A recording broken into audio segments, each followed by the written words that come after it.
Welcome to the Dear NICU Mama podcast. This podcast is a safe place to connect with other NICU moms by listening to interviews with trauma-informed medical and maternal mental health experts, remarkable stories from the NICU, and intentional roundtable conversations. Our hope is that you feel like you're sitting across the table from another NICU sister and feel seen and validated in your experience. No matter where you are on your healing journey, this podcast is here to remind you that you are not alone. Welcome to the sisterhood. Hello and happy early Mother's Day. This week's episode is a very special mini episode, all in honor of Mother's Day coming up. Happy early Mother's Day, Aisha. Happy early Mother's Day, Ash. You are such a wonderful mom. Oh, you are such a wonderful mom. I wish our kids could go to the aquarium together. You're being such a fun parent and bringing Ava to the aquarium tonight, and I just wish I could get us on a plane and join you. We would love nothing more. She has been begging for the last month, so it was the only free night we had, and we're like, okay, we're going to the aquarium. We're doing it. She loves the aquarium. I texted you this week. I said, I wish we could live together together too. I mean, be roommate. I have nothing against living together either, but live close together because I know. It was just one of those weeks where I was like, I just want to go to Ash's house and not have to dress up or anything, but just go in my sweatpants, let the kids run around and just sit on the couch with you. So it would literally be the dream. So Aisha didn't drive. She flew to Fargo for our last year's fundraising event. And honestly, my favorite part of that whole weekend was afterwards. It was 10 or 11 p.m. We got McDonald's and then we ate it on my kitchen counter. Sat on the kitchen counter, ate McDonald's, Diet Coke, fries, the whole thing. And now every time I go to McDonald's, I think of you. And I'm like, I wish I was with Aisha right. It was so glorious. I remember too, because you were like, I want to take you to a cool restaurant and let's go. But everything was closed after the event. And we just kind of well, let's open McDonald's. Okay. Let's do it. Not above McDonald's.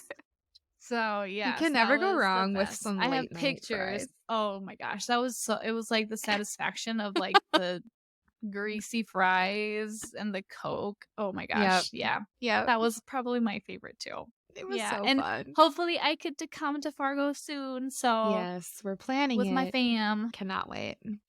Ashley, like you said, we're going to be talking about Mother's Day, and we know that Mother's Day comes with a lot of everything.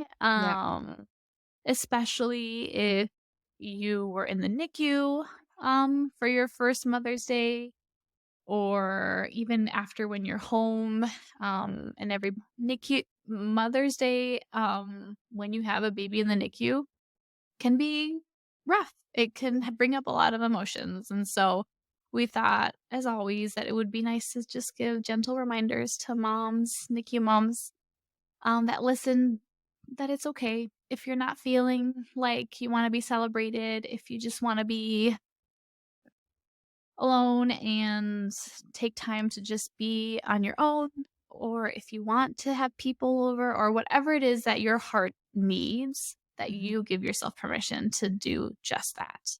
And I was wondering, Ashley, I don't know, did you have Mother's Day in the NICU or were you home? Because you were January. Home. Yep. So you were home by your first Mother's Day. Yep. Yeah. And how was that?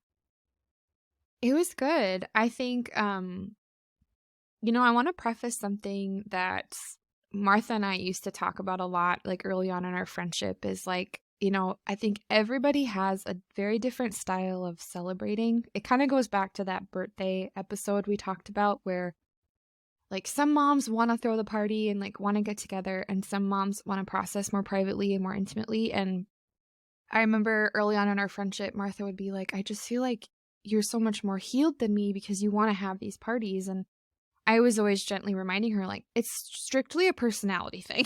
It's strictly just personality and preference and has nothing to do with level of healing, because I looked at her and I was like, she is remarkably healing. And I admire so many parts of her healing journey. And so, I want to preface before I share that celebrating in a large celebration does not measure the length to which you have healed, I guess is Mm. what I want to reiterate. So, like, Yep. when you hear me talk about wanting to celebrate, that does not mean that I've done more healing or that I was more healed. It truly just comes down to like personality, preference, and what my heart felt available for.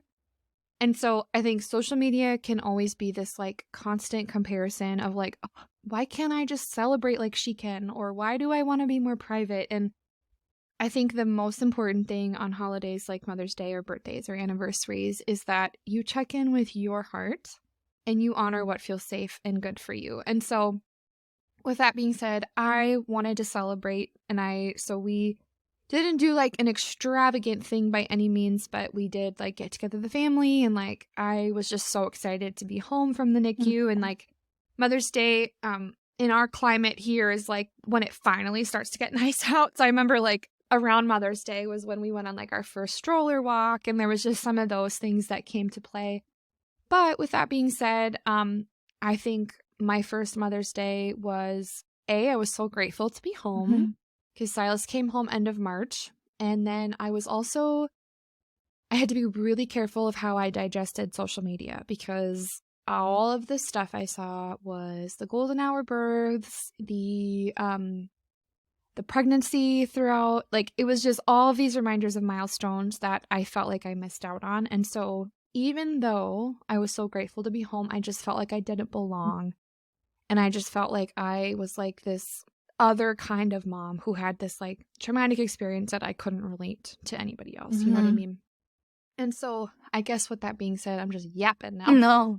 But I think it was the first time actively that I had to practice the holding of joy and grief at the Mm. same time. And it was the outside of the NICU for the first time. It was probably like the first tangible experience I remember of like, okay, I'm so grateful to be home, and I'm grieving what I've missed out Yep. on, and that I just can't feel like I can like relate to other moms in the room with Yeah. me.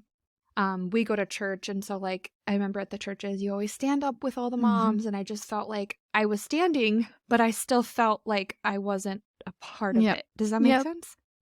So that was a very long answer, No. but that was my first experience. But I would love to know from you. Were you in the NICU over Mother's Day at all? Yeah, so Oh my gosh, how did I know well, that? I feel really silly. no, well, cause her, Ava's birthday or her due date was supposed to be June 8th, and she was born Okay. March, and so we actually were able to go home maybe 2 weeks after Mother's Day, cause she came home on the Okay. 29th of May. Okay. So, I was in the NICU for Mother's Day, but it was, like, at the very end where it was just kind of like that wait and see, her big holdup, at that point was just feeding. She just wasn't, Yeah. getting that. I'm nodding because I'm Yeah. like, yeah. So, but yeah, and so, well, I just wanted to say though that I'm so grateful that you said that because I do think that it is important to make that distinction of like, um, what you want to do and how you want to celebrate in those milestone moments like Mother's Day or holidays does not equate to like how healed you are. I think that that is so beautiful. And I Mhm. think in my own experience, because I too tend to be like more like, let's go out and like do it all big. And I Yeah. do notice that there's a bit of me that wants to kind of be distracted. Yep. So it is kind of like Yep. a coping mechanism Yep. for me in particular. So I do Right. think that that was Yep. so important to share that because I do want to make sure that everybody feels like whatever they want is okay. Mhm. Mhm. So Yeah. thank you for that long answer was exactly what we needed. So Well, and you also bring up a good point though of like I think sometimes we can see like distraction as a bad mhm, thing and like, oh, I'm just avoiding, mhm, right?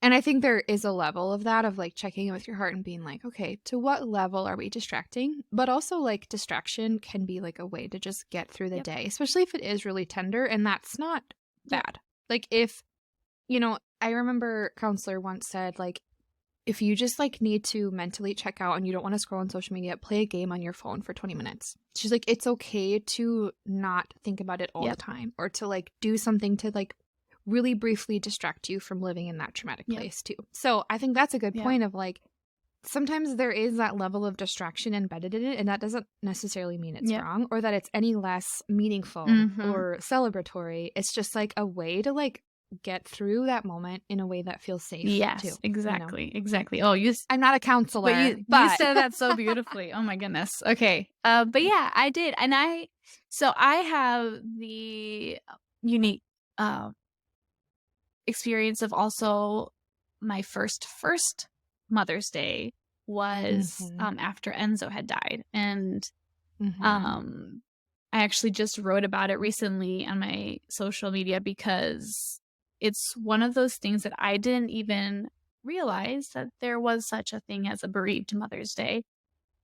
mhm, And so I remember that I actually received flowers from a friend, and I was so like taken aback, like, why am I receiving flowers? mm, Um, and like the moment of realizing, like, well, I am a mom. mhm, Even though I don't have my baby earthside, I still gave birth to him. He still existed. yeah, He grew in my womb. Um, mhm, and so that was very hard, but it also was so validating. And I am yeah, forever grateful for that friend who thought of that gesture of just saying, like, yeah, I want to recognize you. Um, yeah, and so to any lost mama that might be listening, and is having that conflicting emotion of, but I don't have my baby, how can I be celebrated or honored in this time? You did carry your baby and you love your mhm, baby. And that's what we celebrate. When we celebrate Mother's Day, we really are just celebrating a love that is like no other. And mhm, it doesn't matter how long they were here. Um, but that love, it lasts forever. And it doesn't yeah, take away the fact that you are a mom. And yeah, so yeah, just wanted to mention that because I know for me it has yeah, been a process of accepting, um, especially that first year of accepting I'm still a mom to Enzo, and so I do mhm, try to every year honor him on Mother's mhm, Day and just remember him and that he was the boy who made me a mom. And yeah, with Ava, I was in the NICU and mhm. we were so close, like I said, to being home that I think I just had all of the, like, exciting emotions of, like, we're so close, like, this is Yeah, the first thing that makes me actually feel like a mom yeah, because, yeah, you know, I have my baby that I can go and I remember, like, I was just gonna spend 2 hours because that's all I was allowed, but I was gonna go spend my 2 hours with my baby girl and um, they had, like, little presents for us. They did little, like, oh, a little flower pot with her feet print, and, oh, they gave us, like, a beautiful like, a necklace with, like, a picture of our babies on oh my them. So, gosh, like, they went cute. above and beyond to make, us moms in the NICU feel celebrated and Yeah, loved, and I think, yeah, yeah, for me, it was always that day was just, like, the excitement of, like, "Oh my goodness, like, I get to be celebrated and I actually get to be with my baby," and, um, so I yeah, had that, like, excitement of all of that, and then also with the possibility of being home soon, so it was just, I think, a very, like, yeah, exciting moment for me, um, mhm. and then ever since, it it it's like I don't know for you, Ash, if you feel like this, like, sometimes we have, like, this expectation of what Mother's Day is gonna be like. I immediately picture a sundress. I don't know why. I'm like, we Yeah. all are supposed to wear sundresses. And just be, like, floating. As if, like, all of our responsibilities cease to exist Right. that And day. it's like we're gonna be woken up with breakfast in bed and not have to make any decisions for the rest of the day. Right. But it has been, yeah, I think Mother's Day for me has always been, like, a little bit of a reality check too of, like, Yeah.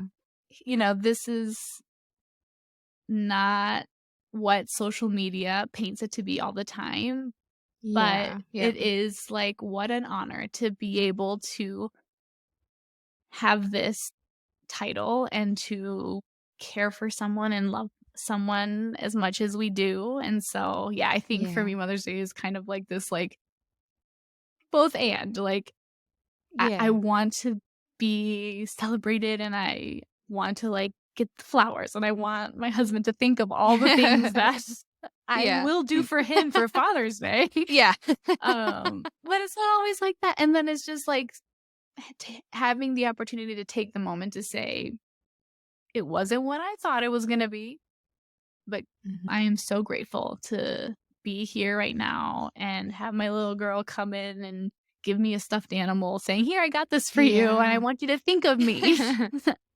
So Absolutely. yeah, but Yeah. I'm totally with yep. you. I think, I think too, maybe it's just the empath in me. I think too, since becoming a NICU mom, I'm so aware of the fact that like there are moms in the NICU, there are moms who have lost, like yourself. There are moms that have babies that come home from the NICU and also come home from the NICU with significant medical complexities and I think it's just I'm always thinking of everybody. Mhm. You know what I mean? I'm just like, I hope this mom feels Yep. celebrated, and I hope this mom feels celebrated, and I hope this mom feels Mhm. honored because she needs to be honored too. You Yep. know what I mean? And so yeah, I think it kind of is similar to birthdays where every year it feels a little bit more natural to celebrate yourself. And maybe part of that's Yep. just the part of becoming a mother, right? Like we're always becoming, we're always growing and evolving.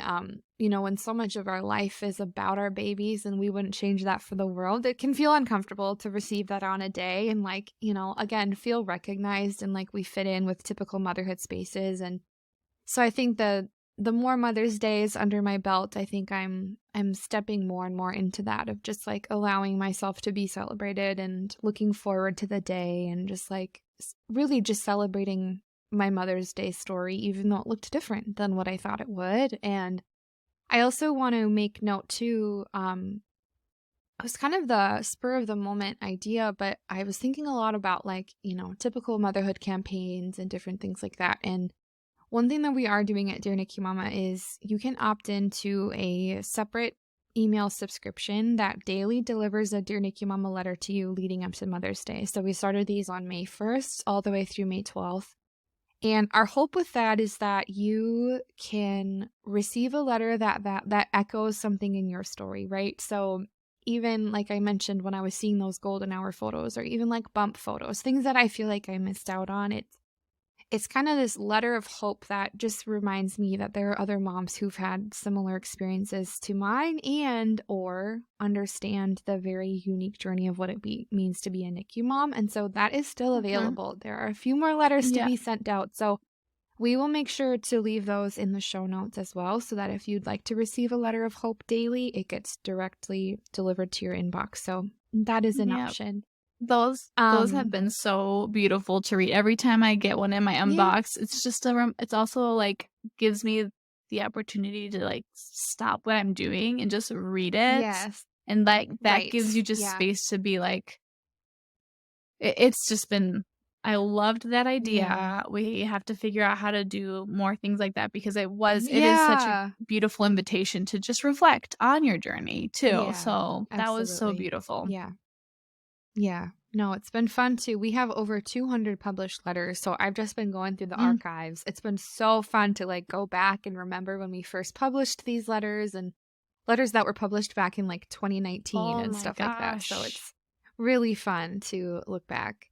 Um, but one thing that we wanted to do in this episode is just hear from a couple of mamas. So we have a couple of stories to read aloud, and then we have a really beautiful voicemail to include in the Yes. episode.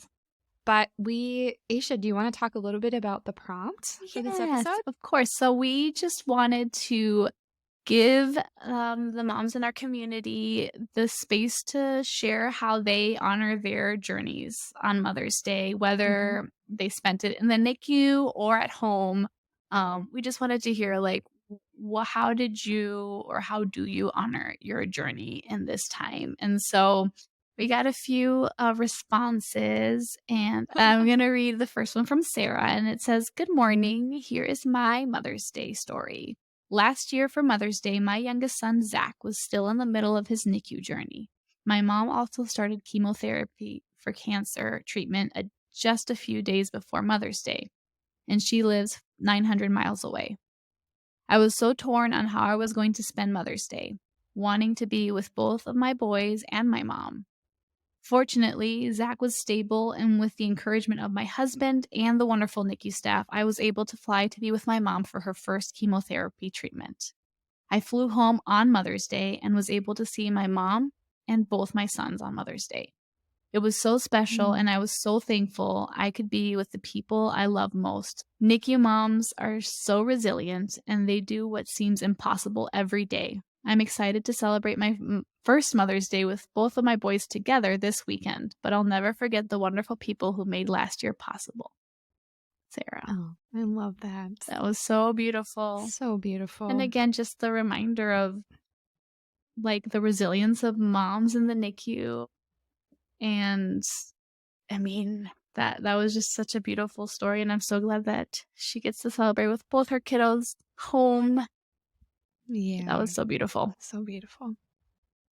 And the last one we have is from Yvette, and she writes, "I spent my first Mother's Day home!" Exclamation point. My 28-weeker developed neck when she was 10 days old and came home at 4 months with the colostomy bag. It was hard and devastating. So much work from making sure her sodium levels were maintained to 3 times a week appointments. Then, while having issues with making sure her bag fit as she was growing so fast, the surgeon decided she needed the reconnection surgery sooner than later. This will be the second attempt to reconnect her, as the first attempt not only failed, but 90% of her bowel left her body. On May 8th, 2023, the Monday before Mother's Day, we entered the Children's Hospital for hopefully the last time. A few hours later, my baby pulled through. I moved into the hospital thinking 2 weeks recovery. Little did I know she healed quickly, gave them a poop within 24 hours, and began drinking my breast milk. Wow. We were home on the Friday before Mother's Day, and I got to spend my first Mommy's Day with a happy baby. Aw. That is so beautiful. And also, like, celebrating that poop with you. Yes, NICU moms know how big of a deal it is to poop. absolutely. So Aw, that is remarkable. Thank you so much for sharing that. yes. We love that, and we love that we, in our community and in our sisterhood, we just have such a beautiful array of experiences and Mhm. journeys, and I think that that's what I love most about all of this is just, like you said, the value of seeing a glimpse of your own story in someone else, and we just have Mhm. such a vast array of Yeah. colorful and beautiful and heartbreaking and just hopeful stories Yeah. that, Mhm. it makes me so happy to know that at least one other mom is gonna feel connected to another Yeah. mom by the simple sharing of a story. So, so grateful for Yeah. this sisterhood, like, every day. Me too. I know. Same, girl. Ugh. Same. It's so beautiful. Well, we have a very special voicemail to include in the episode, so we're going to play that really quick. Hi, I'm Anna Claire. I'm from Tupelo, Mississippi. And Mother's Day for me is something I celebrate with honor, but also with a lot of grief. Mother's Day is actually how I came to find Dear NICU Mama. I was in the NICU for my first Mother's Day. I just had my daughter on May 1st, so I was very fresh into motherhood. But I was given a card from a nurse, and it was the Dear NICU Mama Outreach Mother's Day card. And I remember looking at it and crying because I finally felt like there was someone who understood why I needed this card, why I needed the support and the encouragement. And that day was so hard, but I felt seen because of that card.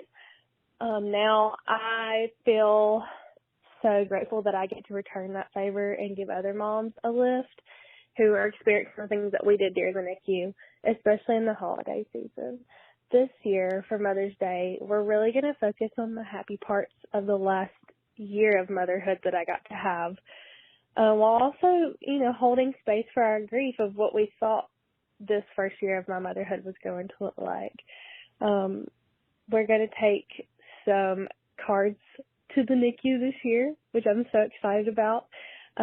We have a group of moms here in my city, and all their kids have made homemade Mother's Day cards. So me and my daughter are going to go drop those off to the NICU, and that's how we're celebrating.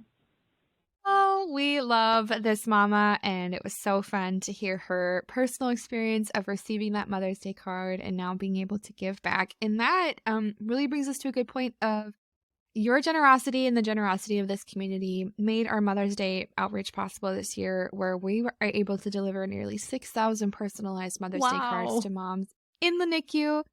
And this outreach is one of my favorites. It just feels so timely given the organization that we are, but really just a full circle moment it is for moms. And so one question we get a lot is, how do I volunteer for that for upcoming ones? And there is a volunteer application on our website where you can check the box for hospital outreach. We do typically 2 outreaches a year. And so if you're interested in volunteering for a future one, please fill that out. And to all of our volunteers who participated in this year's, we are so grateful. And this year, one thing we did differently is we hosted a community event where members of the community could come and help assemble these kits, and that was phenomenal. So many volunteers showed up and got to hear about what we do, and it was just so beautiful. So truly just feel so grateful that we were able to put this outreach together, and we really hope that moms in the NICU feel seen and loved this year. So thank you for your generosity. It's truly what helps us continue to do this work. Amazing. Oh, well, thank you so much, and we hope that you guys have a wonderful Mother's Day, and you are gentle with yourself and listen to what your heart needs on this day. But remember that you are loved and you are seen in your journey, and that you are worthy of celebration and recognition. We love you so much, and we'll see you next week. Yay. Happy Mother's Day. Happy Mother's Day. Thank you so much for listening to the Dear NICU Mama podcast. If you loved this episode, we'd be so grateful for a review. For more ways to connect with the Dear NICU Mama Sisterhood, check out the links in the episode description.